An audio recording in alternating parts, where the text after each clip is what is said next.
तो last episode can pay हमने देखा था कि जो ताइमून कहता है कि मुझे नहीं लगता कि मैं फैसिलिटी के लोगों के साथ पंगा लेना चाहिए, उनकी पहुंच तो ऊपर तक है। तो उसका साथी उसे कहता है क्या तुम यहाँ पर ह्योंग को बचाने की कोशिश नहीं करोगे, तुमने तो कहा था कि डू जैगून को बचाना है। तो उसे कहता है कि मैं उसे यहाँ पर बचाने की कोशिश क्यों करूंगा। तो ये बात सुनते उसका साथी बहुत ज्यादा हैरान हो जाता है और कहता है इस बात का क्या मतलब है, वो तो तुम्हारा अच्छा दोस्त है ना। तो ये बात सुनते ही वो उसे कहता है, जो ताइमून उसे कहता है क्या तुम्हें लगता है कि मुझे यहाँ पर उसे बचाने की जरूरत है, मुझे तो लगता है कि यहाँ पर फैसिलिटी के लोगों को डू जैगून से बचाने की जरूरत है। मुझे लगता है कि वो खुद ही यहाँ पर बाहर निकल आएगा जब उसके बाजू हील हो जाएंगे, क्योंकि उसके बाजू के ऊपर चोट लगी है, इसी वजह से वो अभी तक यहाँ पर कैप्टिव है। और जैसे उसके बाजू ठीक हो जाएंगे वो खुद ब खुद वहां पर से बाहर निकल आएगा। अब वो यहाँ पर कोई नॉर्थ कोरिया की तरफ से बनाएगा, कोई बेस कैंप तो है नहीं जहां पर से निकलना उसके लिए काफी मुश्किल हो सकता है। लेकिन वो अगर नॉर्थ कोरिया के कैंप के अंदर से निकल कर आ सकता है तो ये वेलफेयर फैसिलिटी तो उसके लिए कुछ भी नहीं है। बस यहाँ पर सिचुएशन का अंदाजा लगाना चाहता था। जबकि तुमने मुझे सारी बात बता दी है तो मुझे लगता है कि डू जैगून के लिए उस जगह से निकल पाना मुश्किल काम नहीं है। और दूसरी तरफ हमारे जैगून को दिखाता है कि हमारा जैगून जो है वो वहां पर काम कर रहा था, बॉटल्स को फिक्स कर रहा था, लेकिन साथ ही वो सोच रहा था कि मुझे लगता है कि यहाँ पर हालात और भी ज्यादा बिगड़ते जा रहे हैं, मुझे जल्दी से जल्दी यहाँ पर से निकलने के बारे में सोचना होगा, क्योंकि सभी लोग जो मेरे आसपास हैं उन सभी लोगों को बुरी तरह से पीटा जा रहा है।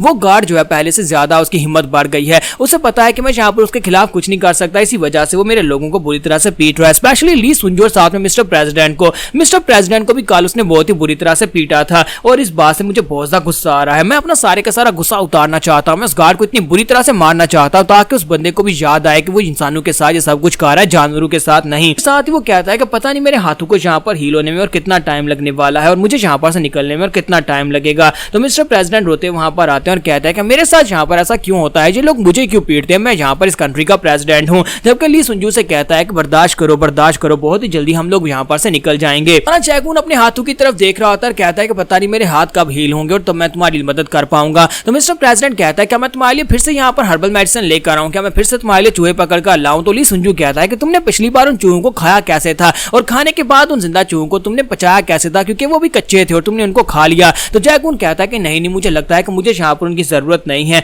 मुझे यहाँ पर कुछ और चाहिए जिससे मैं अपने बाजुओं को तेजी से हील कर सकूं। यहाँ पर से नेक्स्ट सीन जो होता है वाइस डायरेक्टर पार्क वान और साथ में उसके डैड का दिखाया जाता है कि उन्होंने वहां पर जो बड़ा सा बॉक्स रखा था जिसके अंदर बहुत सारे पैसे थे, वो उस बॉक्स को गाड़ी में रखते हैं और वहां पर से कांग्रेसमैन चोइन को मिलने के लिए निकल जाते हैं। तो कांग्रेसमैन चोइन के घर के बाहर रुकने के बाद वो अपने बेटे से कहते हैं कि तुम यहीं पर रुको, मैं जाकर उससे मिलकर आता हूं। तो उसका बेटा उसे कहता है कि अपने मील को एंजॉय करना। तो वो कहता है कि इस तरह के घटिया लोगों के साथ कौन अपने खाने को एंजॉय कर सकता है जो सिर्फ और सिर्फ लालच के मारे हैं, जिन्हें सिर्फ पैसे चाहिए। और वो वहां पर से अंदर जाते हैं। जैसे वो अंदर जाता है कांग्रेसमैन चोइन को जाकर हेलो बोलता है। तो कांग्रेसमैन चोइन भी उसे वहां पर हेलो बोलते हैं और कहते हैं कि मिस्टर पार्क चलो जल्दी से बैठ जाओ, मैं तुम्हारे लिए यहाँ पर बहुत सारा खाना बनवाया है। इसी के साथ ही कांग्रेसमैन चोइन से कहता है कि तुम्हारा बहुत बहुत शुक्रिया, पिछली बार तुमने मुझे जो फ्रूट भिजवाए थे वो बहुत ज्यादा टेस्टी थे और मुझे लगता है कि इस बार भी तुम यहाँ पर मुझे अच्छे टेस्टी फ्रूट्स दे सकते हो। लेकिन मुझे लगता है कि ये फ्रूट जो है बहुत ज्यादा कम है, क्योंकि मेरी एपिटाइट काफी ज्यादा बड़ी और ये फ्रूट काफी ज्यादा कम है। जमाना बदल रहा है और तुम्हें भी यहाँ पर जमाने के साथ बदलना चाहिए। मिस्टर पार्क उसे कहते हैं कि मुझे अच्छी तरह से पता है कि आप यहाँ पर मेरी भलाई के बारे में सोचते हैं, अगर मुझे फायदा होगा तो इससे आपको भी फायदा होने वाला है।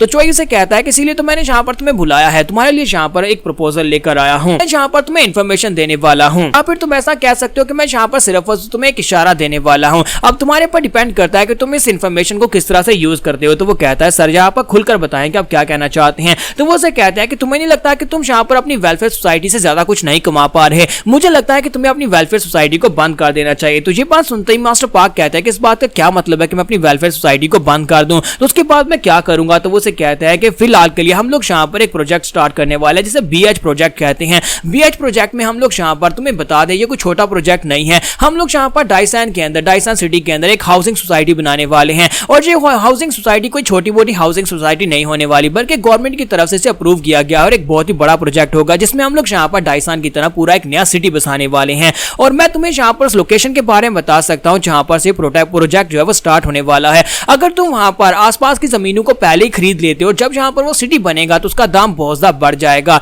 और तुम वहां पर जो चाहे वो कर सकते हो, जितने ज्यादा पेड़ चाहे वहां पर लगा सकते हो और उसके बाद उन पेड़ों का फल मेरे तक पहुंचा सकते हो। मुझे यहाँ पर वो फल खाने में काफी ज्यादा मजा आएगा। तो ये बात सुनते ही मास्टर पार्क जो है बहुत ज्यादा हैरान हो रहे होते हैं और कहता है कि जो तो वाकई में एक बहुत ही खास इन्फॉर्मेशन है, क्योंकि अगर मुझे इस प्रोजेक्ट की इन्फॉर्मेशन पहले से मिल जाती है और मैं जाकर उस जगह को यानी उस प्रॉपर्टी को पहले से खरीद लेता हूँ तो इस प्रॉपर्टी के दाम तो बहुत ज्यादा बढ़ जाएंगे। जब वहां पर गवर्नमेंट एक सिटी बसा देगी तो गवर्नमेंट के सिटी बनाने के बाद मैं उस सिटी का एक किस्म का ओनर बन जाऊंगा। कांग्रेसमैन चोई से कहता है कि ये इन्फॉर्मेशन बहुत ज्यादा कॉन्फिडेंशियल है, तुम्हें सीक्रेटली यहाँ पर ये सब कुछ करना होगा। प्रोजेक्ट के शुरू होने से पहले यहाँ पर अपनी वेलफेयर फैसिलिटी को बंद करो और वहां पर से जो पैसे मिलते हैं उसके साथ उस प्रॉपर्टी को खरीद लो, उस प्रोजेक्ट के आसपास की जमीन, सारी जमीन खरीद लो ताकि तुम्हें उससे ज्यादा फायदा हो सके। तो मास्टर चोई जो होते हैं बहुत ज्यादा खुश होते हैं, वहां पर से खुशी खुश वापस आते हैं। जबकि उनका बेटा बाहर बैठा गाड़ी में गाने सुन रहा था, वो जल्दी से आकर गाड़ी में बैठ जाते हैं। तो उनसे कहता है कि डैड क्या हुआ? तो वो कहता है कि बहुत ही कुछ खास हुआ है, मैं तुम्हें वापस जाकर बताऊंगा, पहले जरा वही गाना लगाओ जो तुम गाना सुन रहे थे। और इसी के साथ ही वो गाना सुनते सुनते वहां पर से अपनी फैसिलिटी में वापस आ रहे होते हैं।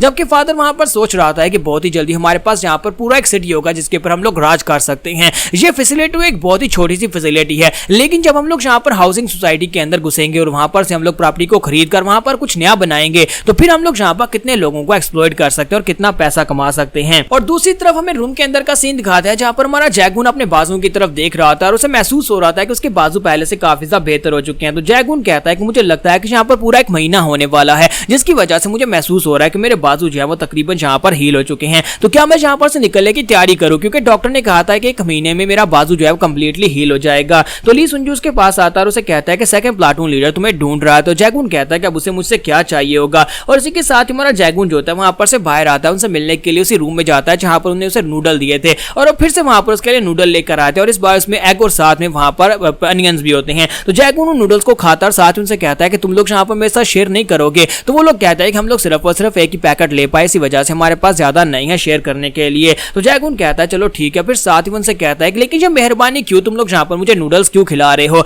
और साथ ही वो बैकग्राउंड का सीन दिखाते हैं जहाँ पर वो सभी लोग आपस में बैठकर वहां पर मशवरा कर रहे होते हैं कि अब हम लोग यहाँ पर क्या करें। जबकि जैगून को अच्छी तरह से पता चल चुका है कि उस पागल लड़के जॉन को हमने उसके पीछे लगाया था उसे मारने के लिए, अब वो हमसे बदला लेने के लिए आएगा तो फिर तो हमारी हालत खराब कर देगा, हमें उससे माफी मांगनी होगी। लेकिन माफी मांगने के लिए उसे कम से कम यहाँ पर कुछ ऐसी रीजन तो दें जिसकी वजह से हमें माफ कर दे। तो उनमें से एक कहता है कि मुझे लगता है कि हमारे पास यहाँ पर परफेक्ट रीजन है, हमें बस यहाँ पर कहीं से नूडल्स का बंदोबस्त करना होगा। अगर साथ में यहाँ पर अनियन और एग मिल जाते हैं तो फिर तो यहाँ पर सोने पे सुहागा है, यानी कि हम लोग यहाँ पर बड़ी आसानी से उसे माफी मांग लेंगे और हमें माफ भी कर देगा। और इसी के साथ जैगून जो होता है अपने बाल को कंप्लीट करता है और कहता है क्या बताओ कि तुम्हें मुझसे क्या चाहिए। तो वो लोग कहते हैं हम लोग यहाँ पर उस जॉन वाली बात करना चाहते हैं, उस जॉन चांगसू ने तुम्हारे पर अटैक किया क्योंकि हमने वहां पर उसे तुम्हारे बारे में बताया था कि तुम एक स्पाई हो, इसी वजह से हम सभी लोग यहाँ पर तुमसे माफी मांगना चाहते हैं। तुम्हारा जैगून कहता है अच्छा ठीक है। तो वो ये बात सुनते ही बहुत ज्यादा हैरान होते हैं और कहते हैं क्या इसने यहाँ पर इतनी आसानी से हमें माफ कर दिया। वो सभी लोग हैरान हो रहे होते हैं और कहते हैं क्या माफी मांगना इतना ज्यादा आसान था और क्या माफ करना इतना आसान था। इसी के साथ ही हमारा जैगून उनसे कहता है कि मुझे यहाँ पर तुमसे एक सवाल पूछना है, क्या मैं पूछ सकता हूँ? मुझे ये बताओ क्या तुम सभी लोग यहाँ पर